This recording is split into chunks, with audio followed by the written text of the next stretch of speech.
ओम नमः शिवाय। जिस प्रकार इस ब्रह्मांड का ना कोई अंत है और ना ही कोई शुरुआत, उसी प्रकार शिव अनादि है। संपूर्ण ब्रह्मांड के शिव के अंदर समाया हुआ है। आइए श्रवण करते हैं सोमवार व्रत कथा। प्राचीन काल की बात है। एक नगर में एक धनवान साहूकार रहता था, जिसके घर में धन की कोई कमी नहीं थी। परंतु उसको एक बड़ा दुख था कि उसके कोई पुत्र नहीं था। वह इसी चिंता में दिन रात लगा रहता था।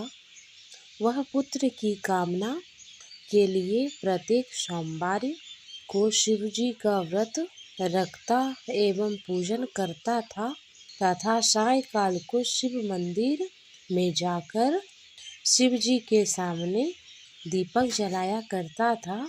उसके इस भक्ति भाव को देखकर पार्वती जी ने शिव जी महाराज से कहा कि महाराज, यह साहूकार आपका अनन्य भक्त है और सदैव आपका व्रत एवं पूजन बड़ी श्रद्धा से करता है। इसकी मनोकामना पूर्ण करनी चाहिए। शिवजी ने कहा, हे पार्वती, यह संसार कर्म क्षेत्र है। जो जैसा कर्म करता है वैसा ही फल भोगते हैं। पार्वती जी ने अत्यंत आग्रह से कहा, महाराज, जब आपका यह अनन्य भक्त है और अगर इसे किसी प्रकार का दुख है तो उसको अवश्य दूर करनी चाहिए, क्योंकि आप सदैव अपने भक्तों पर दयालु होते हैं और उनके दुखों को दूर करते हैं। यदि आप ऐसा नहीं करेंगे तो मनुष्य आपकी सेवा तथा पूजा व्रत क्यों करेंगे। पार्वती जी का ऐसा आग्रह देखकर शिवजी महाराज कहने लगे, हे पार्वती, इसके कोई पुत्र नहीं है। इसी चिंता में यह रात दिन दुखी रहता है। इसके भाग्य में पुत्र न होने पर भी इसको मैं पुत्र प्राप्त का वर देता हूँ, परंतु यह पुत्र केवल 12 वर्ष तक जीवित रहेगा। इसके पश्चात वह मृत्यु को प्राप्त हो जाएगा। इससे अधिक और मैं इसके लिए कुछ नहीं कह सकता। यह सब बातें साहूकार सुन रहा था। इससे उसको ना तो कुछ प्रसन्नता हुई और ना ही कुछ दुख हुआ।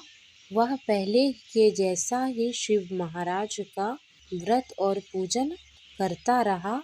कुछ काल व्यतीत हो जाने पर साहूकार की स्त्री गर्भवती हुई और 10वें महीने में उसके गर्भ से अति सुंदर पुत्र की प्राप्ति हुई। साहूकार के घर में बहुत खुशी मनाई गई, परंतु साहूकार ने उसकी केवल 12 वर्ष की आयु जानकर अपनी प्रसन्नता प्रकट नहीं की और न किसी को भेद बताया। जब वह बालक 11 वर्ष का हो गया तो उसकी बालक की माता ने उसके पिता से उसकी विवाह के लिए आदि के लिए कहा। तब वह साहूकार कहने लगा कि मैं अभी इसका विवाह नहीं करूँगा। अपने पुत्र को काशी जी पढ़ने के लिए भेजूँगा। फिर साहूकार ने अपने साले अर्थात बालक के मामा को बुलाकर उसको बहुत सा धन देकर कहा, तुम मेरे बालक को काशी जी पढ़ने के लिए ले जाओ और रास्ते पर जिस स्थान पर रुको यज्ञ तथा ब्राह्मण को भोजन कराते जाओ। वह दोनों मामा भांजे यज्ञ करते और भोजन ब्राह्मणों को कराते जा रहे थे। रास्ते में उन्हें एक शहर पड़ा। उस शहर में राजा की कन्या का विवाह हो रहा था। दूसरे राजा का लड़का जो विवाह कराने के लिए बारात लेकर आया था, वह एक आंख से काना था। उसके माता पिता को उसकी यह बात को लेकर बड़ी चिंता थी कि कहीं वर को देखकर कन्या के माता पिता विवाह में किसी प्रकार अड़चन पैदा न कर दे। इस कारण जब उसने अति सुंदर सेठ के लड़के को देखा तो मन में विचार किया, क्यों न दरवाजे के समय इस लड़के से वर का काम करा लिया जाए। ऐसा विचार करके लड़के और मामा से बात करी तो वह राजी हो गए। फिर उस लड़के को वर के कपड़े पहनाकर तथा घोड़ी पर चढ़ाकर दरवाजे पर ले गए और सभी कार्य प्रसन्नता पूर्वक पूर्ण हो गया। फिर वर के पिता ने सोचा, विवाह कार्य भी इसी लड़के से करा लिया जाए तो क्या बुराई है। ऐसा विचार कर लड़के और उसके मामा से कहा, यदि आप फेरों का काम और कन्यादान के काम को भी करा दे तो आपकी बड़ी कृपा होगी और मैं इसके बदले में आपको बहुत कुछ धन दूंगा। तो उन्होंने स्वीकार कर लिया और विवाह कार्य भी बहुत अच्छी तरह संपन्न हो गया।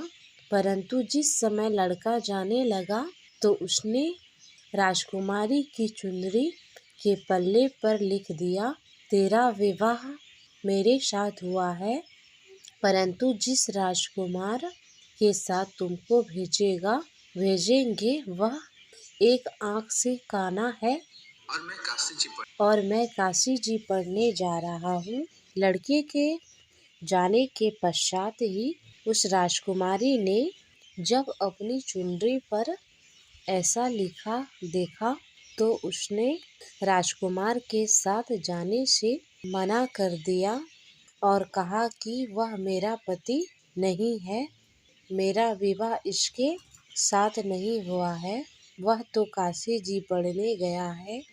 राजकुमारी के माता पिता ने अपनी कन्या को विदा नहीं किया और बारात वापस चली गई। उधर सेठ के लड़का और उसका मामा काशी जी पहुंच गए। वहां जाकर उन्होंने यज्ञ करना और लड़के ने पढ़ना आरंभ कर दिया। जब लड़के की आयु 12 वर्ष हो गई तो उस दिन उन्होंने यज्ञ कर रखा था और लड़के ने अपने मामा से कहा, मामा जी आज मेरी तबीयत कुछ ठीक नहीं लग रही है। तब मामा ने कहा, अंदर जाओ और सो जाओ। लड़का अंदर जाकर सो गया और थोड़ी देर में उसके प्राण निकल गए। जब उसके मामा ने आकर देखा कि वह मुर्दा पड़ा है तो उसको बड़ा दुख हुआ और उसने सोचा, यदि मैं अगर रोना पीटना मचा दूंगा तो यज्ञ का कार्य अधूरा रह जाएगा। अतः उसने जल्दी से यज्ञ का कार्य समाप्त कर लिया। ब्राह्मणों के जाने के बाद रोना पीटना आरंभ कर दिया। संयोगवश उसी समय शिव और पार्वती जी उधर से जा रहे थे। जब उन्होंने जोर जोर से रोने की आवाज सुनी तब पार्वती जी कहने लगी, महाराज कोई दुखिया रो रहा है, उसके कष्ट को दूर कीजिए। जब शिव पार्वती ने पास जाकर देखा तो वहाँ एक लड़का मुर्दा पड़ा था। पार्वती जी कहने लगी, महाराज यह तो उसी सेठ का लड़का है जो आपके वरदान से हुआ था। हे महाराज, इस बालक को और आयु दीजिए, नहीं तो इसके माता पिता तड़प तड़प के मर जाएंगे। पार्वती जी के बार बार आग्रह करने पर शिव जी ने उसको जीवन वरदान दिया और शिव जी महाराज की कृपा से लड़का जीवित हो गया। शिव जी और पार्वती जी कैलाश पर्वत पर चले गए।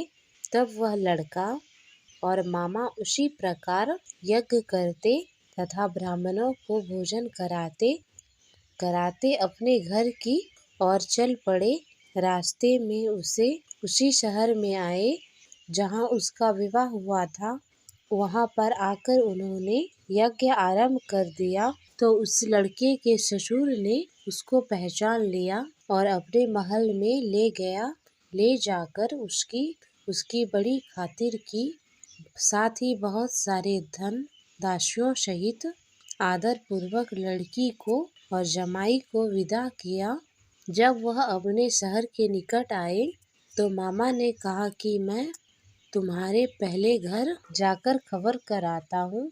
जब उस लड़के के मामा घर पहुँचा तो लड़के के माता पिता घर की छत पर बैठे थे और यह प्रण कर रखा था, यदि हमारा पुत्र सकुशल वापस आया तो हम राजी खुशी वापस नीचे आ जाएंगे, नहीं तो छत से गिरकर अपनी प्राण खो देंगे।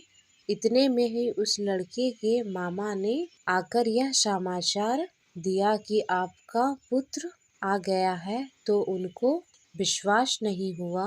तब उसके मामा ने शपथ पूर्वक कहा, आपका पुत्र आपकी पुत्रवधू के साथ बहुत सारा धन लेकर आए हैं। तो सेठ ने आनंद के साथ उसका स्वागत किया और बड़ी प्रसन्नता के साथ रहने लगे। इसी प्रकार जो भी कोई भी सोमवार का व्रत धारण करता है अथवा इस कथा को सुनता है, पढ़ता या सुनता है, उसकी समस्त मनोकामनाएं पूर्ण होती है। धन्यवाद।